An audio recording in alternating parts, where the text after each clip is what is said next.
안녕하세요. 네이버 블로그를 처음 시작하는 초보자라면 어떻게 글을 써야 할지, 어떻게 하면 방문자를 늘릴 수 있을지 고민이 많으실 겁니다. 오늘은 초보자를 위한 블로그, 글쓰기 노하우와 방문자를 늘리는 SEO 최적화 방법을 깊이 있게 알아보겠습니다. 첫 번째 블로그 글쓰기 노하우입니다. 블로그 글을 작성할 때 가장 중요한 것은 독자가 원하는 정보를 명확하고 쉽게 전달하는 것입니다. 이를 위해 서론, 본론, 결론의 구조를 기본으로 잡고 글을 작성하는 것이 좋습니다. 서론에서는 오늘 다룰 내용을 간략히 소개하고 독자가 이 글을 읽었을 때 얻을 수 있는 정보를 강조하세요. 이렇게 하면 독자가 글을 끝까지 읽을 가능성이 높아집니다. 본론에서는 핵심 내용을 체계적으로 정리하고 가독성을 고려하여 단락을 나누는 것이 중요합니다. 긴 문장을 사용하기보다는 짧고 명확한 문장으로 내용을 전달해야 독자가 이해하기 쉽습니다. 또한 중요한 정보는 볼드체로 강조하거나 목록을 활용하여 정리하면 가독성이 높아집니다. 결론에서는 글의 핵심 내용을 다시 한번 요약하고 독자에게 추가적인 질문을 던지거나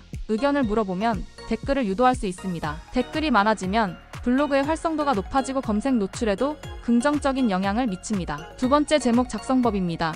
블로그 제목은 방문자가 글을 클릭하는데 가장 중요한 역할을 합니다. 따라서 제목에는 핵심 키워드를 포함하고 독자의 흥미를 끌 수 있도록 구성하는 것이 좋습니다. 질문형 제목을 사용하면 독자의 호기심을 자극할 수 있습니다. 예를 들어, 초보 블로거가 가장 궁금해하는 것은, 이렇게 하면 독자가 답을 찾기 위해 클릭할 가능성이 높아집니다. 숫자를 활용하는 것도 좋은 방법입니다. 방문자를 끌어오는 5가지 비법처럼 숫자를 포함하면 정보가 체계적으로 정리되어 있다는 인상을 줄 수 있어 클릭률이 올라갑니다. 문제 해결을 약속하는 제목도 효과적입니다. 예를 들어, 블로그 방문자 2배 늘리는 방법처럼 독자가 원하는 해결책을 제시하면 자연스럽게 클릭을 유도할 수 있습니다. 하지만 낚시성 제목은 피해야 합니다. 제목과 내용이 다르면 방문자가 금방 이탈하게 되고 신뢰도를 잃을 수 있습니다. 세 번째, 가독성 높은 글쓰기 방식입니다.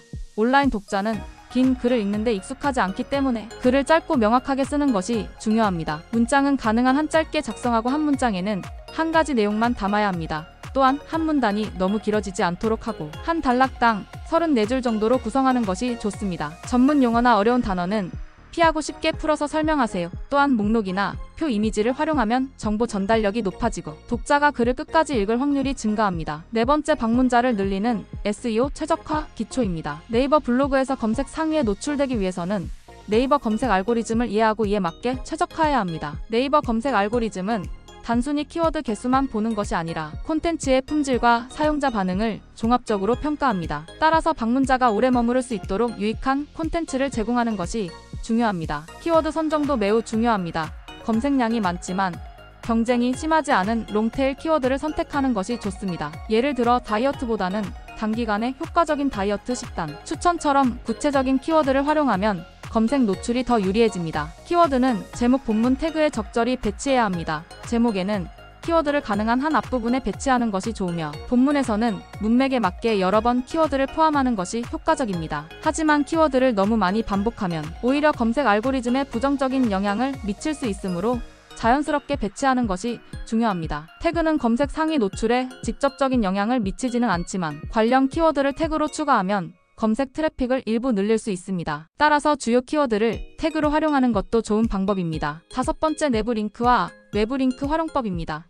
내부 링크는 내 블로그의 다른 글과 연결하여 방문자가 여러 페이지를 탐색하도록 유도하는 방법입니다. 예를 들어, 블로그 글쓰기 팁이라는 글을 작성했다면 SEO 최적화 방법에 대한 글을 내부 링크로 연결하여 방문자의 체류 시간을 늘릴 수 있습니다. 외부 링크는 신뢰할 수 있는 자료를 첨부할 때 활용하면 좋습니다. 하지만 관련 없는 외부 링크를 무작위로 삽입하면 검색 노출에 부정적인 영향을 미칠 수 있으므로 주의해야 합니다. 여섯 번째, 블로그 체류 시간을 늘리는 콘텐츠 전략입니다.